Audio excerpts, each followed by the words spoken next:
अस्सलाम वालेकुम। उम्मीद करता हूँ आप सब खैरियत से होंगे।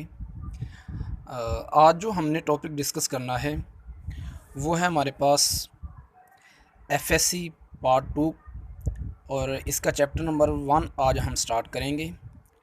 Periodic classification of elements and periodicity. इसका जो हमारा टॉपिक है वो हम डिस्कस करेंगे इंट्रोडक्शन को। और इंट्रोडक्शन किस चीज़ का करेंगे हम, पीरियोडिक टेबल को हम इंट्रोड्यूस करेंगे कि पीरियोडिक टेबल क्या चीज़ है। तो इसकी क्लास डिफ़ाइन करते हुए इसको हम कह सकते हैं कि the table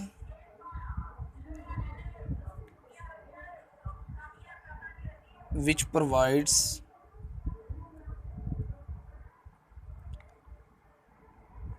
the basic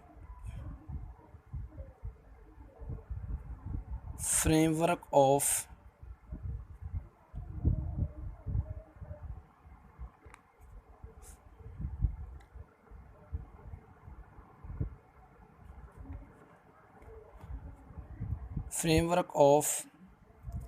chemical and physical properties, chemical and physical properties of elements। कि जो पीरियोडिक टेबल है ये basic framework, basic informations elements की और उनके कंपाउंड्स की फ़िज़िकल प्रॉपर्टीज़ और केमिकल प्रॉपर्टीज़ को एक्सप्लेन करता है।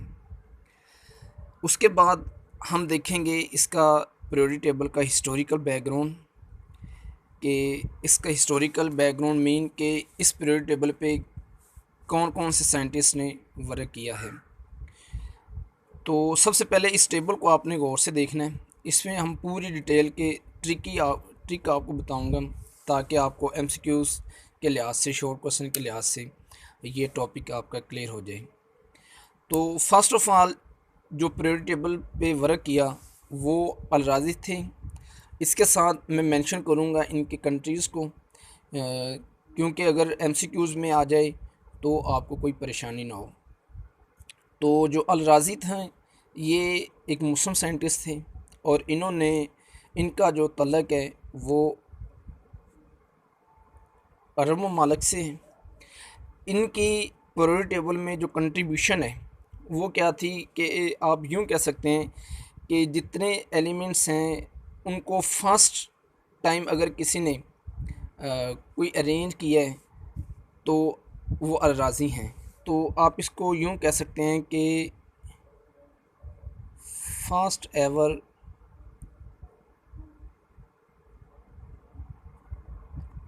क्लासिफिकेशन ऑफ एलिमेंट्स वो खिदमात हैं अलराजी की।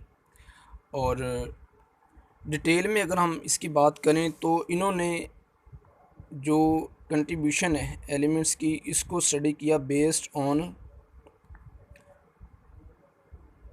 Physical and chemical properties. In properties को मद्देनज़र रखते हुए इन्होंने काम किया। उसके बाद एक साइंटिस्ट हैं जिनका नाम है डोब्रेनर।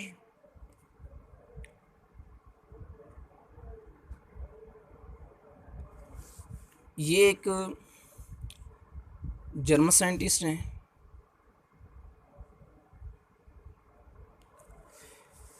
और इन्होंने, आप यहाँ पे मेंशन कर लें, 1828 में इनकी जो कंट्रीब्यूशन है पीरियोडिक टेबल में वो है जी, इन्होंने एक लॉ पेश किया जिसको कहा जाता है लॉ ऑफ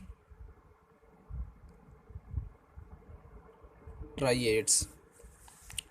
अब इस लॉ ऑफ ट्राइएड्स का क्या मतलब है कि इन्होंने ये बयान किया कि जितने भी हमारे पास एलिमेंट्स हैं, डिस्कवर्ड हो चुके एलिमेंट्स हैं, उनके अगर आप कुछ 3 एलिमेंट्स की स्कीम लें तो उनमें उन तीनों में से जो साइड वाले एलिमेंट्स हैं उनका एटॉमिक मास को जमा करें तो उनका जो अरिथमेटिक मीन आता है, जो एवरेज आती है, वो दरमियान वाले एलिमेंट्स के एटॉमिक मास के बराबर होता है। लाइक इन्होंने बयान किया, लाइक हम मिसाल देते हैं कि हमारे पास लिथियम है, यहाँ पे मैं इसको स्किप कर देता हूँ 1 मिनट के लिए, और हमारे पास पोटाशियम है।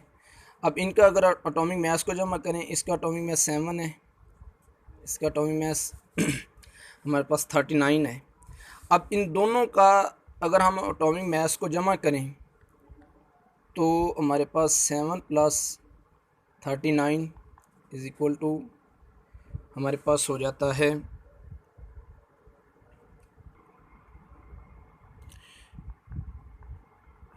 46।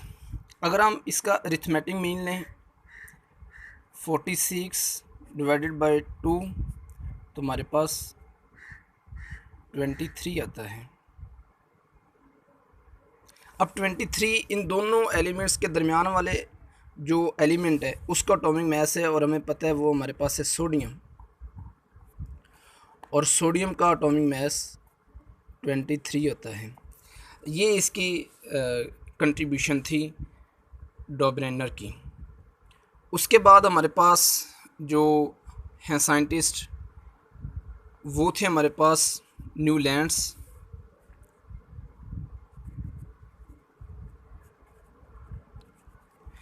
न्यूलैंड जो है ये एक इंग्लिश साइंटिस्ट थे। इन्होंने जो लॉ पेश किया उस लॉ को कहा जाता है लॉ ऑफ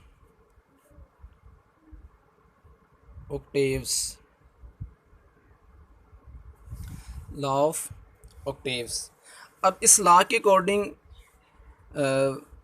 उनका कहना था कि हम एलिमेंट्स को अरेंज करें तो इस तरह से उनमें सिमिलरिटीज़ या उनकी प्रॉपर्टीज़ सिमिलर होती हैं कि हर 8वां एलिमेंट जो है वो पहले एलिमेंट के साथ उसकी प्रॉपर्टीज़ मैच करती हैं। लाइक हम बात करें, हमारे पास सोडियम है, सोडियम से आगे हम चलते जाएं, ऑक्सीजन से आगे हम चलते जाएं तो 8th नंबर पर जो आने वाला एलिमेंट है वो है हमारे पास सल्फ़र।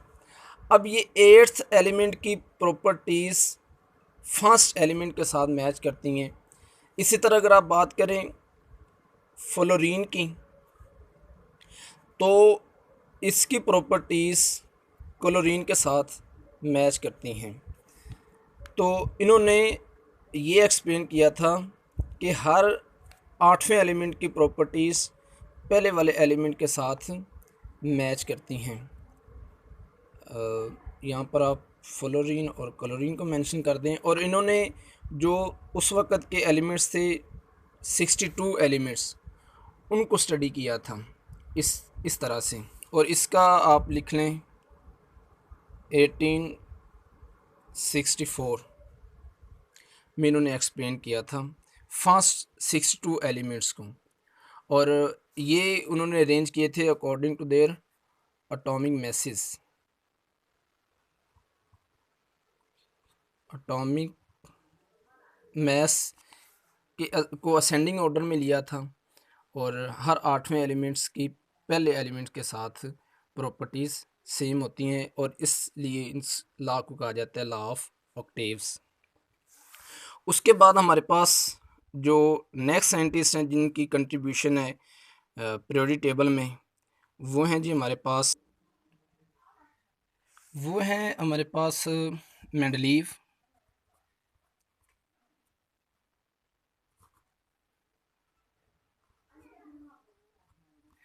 और इन्होंने 1871 में ये थे रशियन साइंटिस्ट,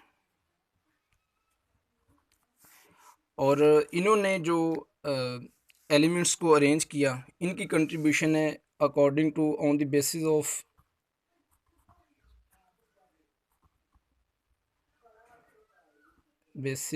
ऑफ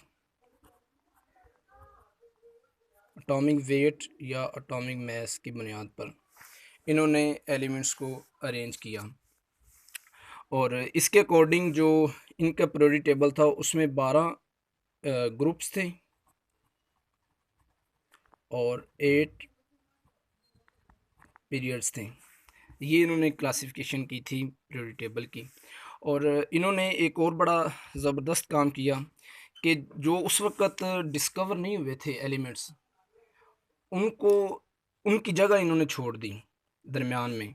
लाइक उस वक़्त हमारे जो है जर्मेनियम एक एलिमेंट है, वो उस वक़्त डिस्कवर नहीं हुआ था, तो इन्होंने उसकी जगह इतने ये कॉन्फिडेंट इनको था कि इन्होंने उसकी जगह छोड़ दी कि ये कल को डिस्कवर होगा कोई एलिमेंट जो इस तरह के प्रॉपर्टीज़ रखता है, तो इन्होंने उसकी जगह छोड़ दी। और बाद में वही एलिमेंट जब डिस्कवर हुआ तो सेम एग्जैक्ट उसकी वही जगह थी। जैसे हीलियम डिस्कवर हो चुका था, आर्सेनिक डिस्कवर हो चुका था, इसके दरमियान में था जर्मेनियम, वो तब डिस्कवर नहीं हुआ था, इन्होंने इसकी ये वाली पोजीशन छोड़ दी थी। ये इनकी एक ज़बरदस्त वर्क था। उसके बाद जो हमारे पास लास्ट साइंटिस्ट बचते हैं पीरियोडिक टेबल की क्लासिफिकेशन करने वाले, उसको हम डिस्कस करते हैं। और एक हमें और टेबल बनाना पड़ेगा, वो थे मूजले।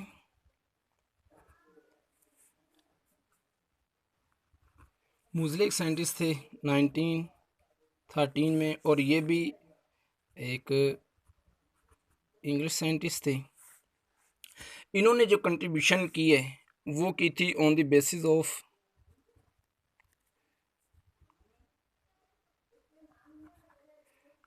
Atomic number. एटॉमिक नंबर की बुनियाद पर इन्होंने एलिमेंट्स को अरेंज किया था। और इसके अकॉर्डिंग जो है वो 8 ग्रुप्स हैं पीरियोडिक टेबल के और 7 पीरियड्स हैं। और ये जदीद पीरियोडिक टेबल इसको कहा जाता है, माना जाता है। और ये जो एलिमेंट्स इसको किया गया था इस पीरियोडिक टेबल में according to their atomic number, ascending order में एटॉमिक नंबर को लिया गया। तो ये पीरियोडिक टेबल हमारे पास सामने आया। और इसलिए इससे जो है वो जो मॉडर्न पीरियोडिक लॉ है वो भी इसी चीज़ को एक्सप्लेन करता है कि अगर एलिमेंट्स को उनके असेंडिंग ऑर्डर में एटॉमिक नंबर की बुनियाद पर लिया जाए तो उनकी प्रॉपर्टीज़ मिलती हैं। उम्मीद करता हूँ आपको इस पूरे टॉपिक की समझ आई होगी। और नए देखने वाले मेरे इस चैनल को सब्सक्राइब कर दें ताकि मेरी नए आने वाली वीडियो आप तक पहुँचती रहे। और इंशाल्लाह मिलते हैं नेक्स्ट वीडियो में।